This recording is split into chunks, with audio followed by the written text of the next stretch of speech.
During the Prime Minister's questions, PMQs, on January 29, 2025, Parliament was filled with tension as calls were made for the removal of Labour leader Keir Starmer and Chancellor Reeves. Labour, who had promised much during their election campaign, has now been accused of breaking nearly all of those promises. Shadow Chancellor Mel Stride took the opportunity to challenge Labour in Parliament, exposing what he called the bitter reality of the Labour government. He went on to declare that Keir Starmer and Reeves were the greatest barriers to growth and should be removed from their positions. In response, Labour had little to say, except for pointing fingers at the Conservatives.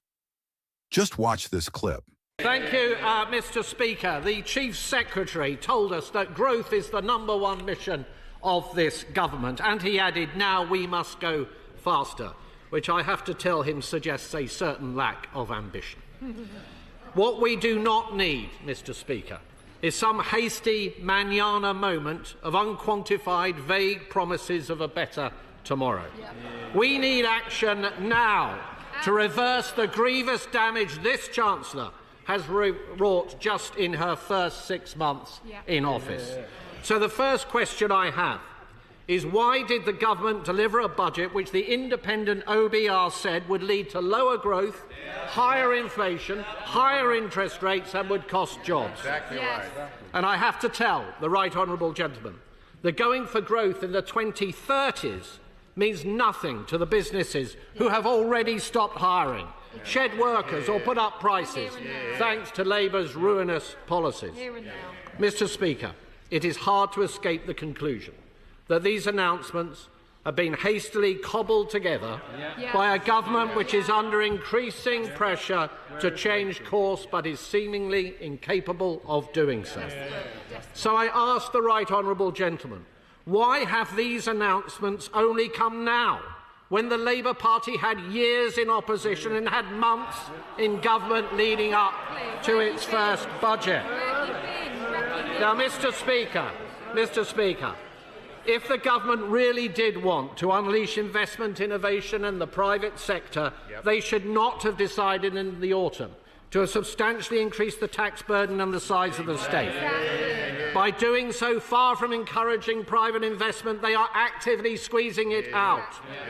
So can I ask the Chief Secretary to reassure businesses right now that there will be no further growth-destroying fiscal measures, including tax rises, in the spring statement?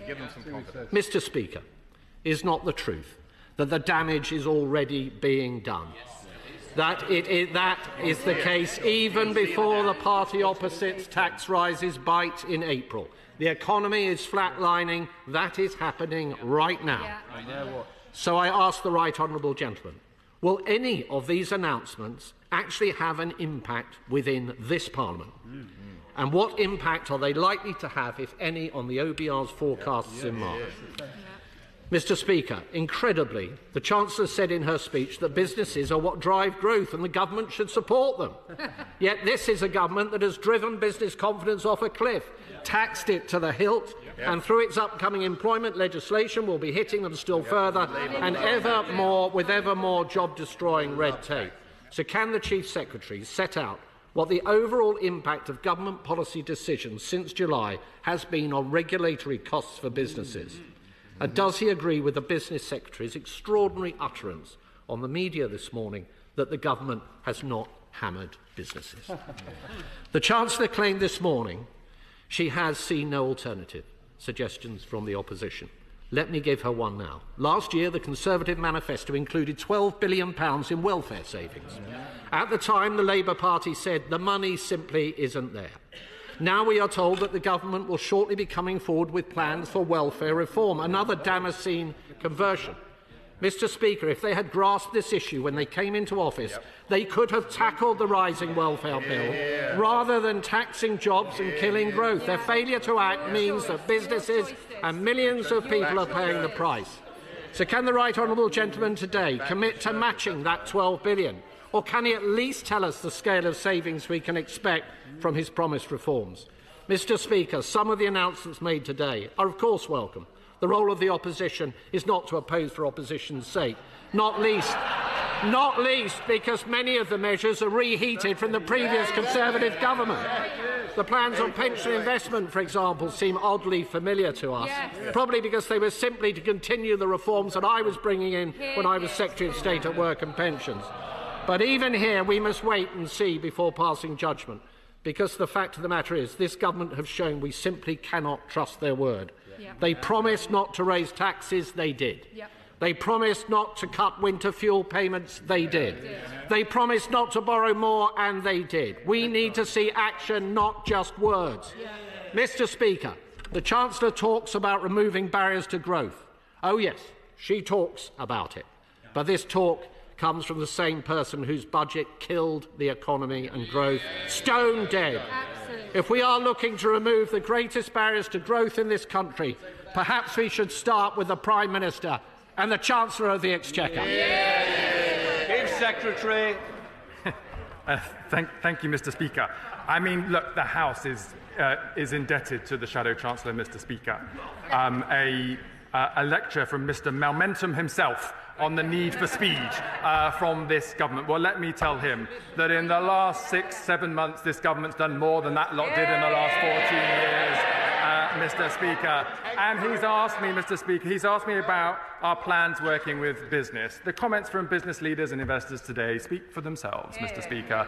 Our plans are welcome from business and we'll be working in partnership with them to deliver for this country. And he asked me about work, Mr. Speaker. Look, the Labour Party makes no secret of the fact that we like to support people into work. That's why we were created in the first place. Strong, secure work, with rights at work, with secure incomes to help make your family finances add up. But the real truth in the data, Mr. Speaker, is under the last government, too many people were waiting at home sick, unable to get their NHS appointment, unable to get access to mental health services so that they could be helped back into work. Too many people were waiting at home, waiting for training, unable to be able to seize the opportunities advertised in front of them. This Labour government will not take that as a luxury. We will work at speed to give people the work that they deserve. And Mr. Speaker, I think the heart of the Shadow Chancellor's statement was a truth for the country to consider. That under the last administration, it was promises cancelled, and under this administration, it's promises being delivered. It seems like Labour has little to say other than blaming the Tories for everything, avoiding responsibility, and failing to focus on the needs of the people. Do you believe this Labour government is the worst in UK history? If so, don't forget to like this video and share your thoughts in the comments.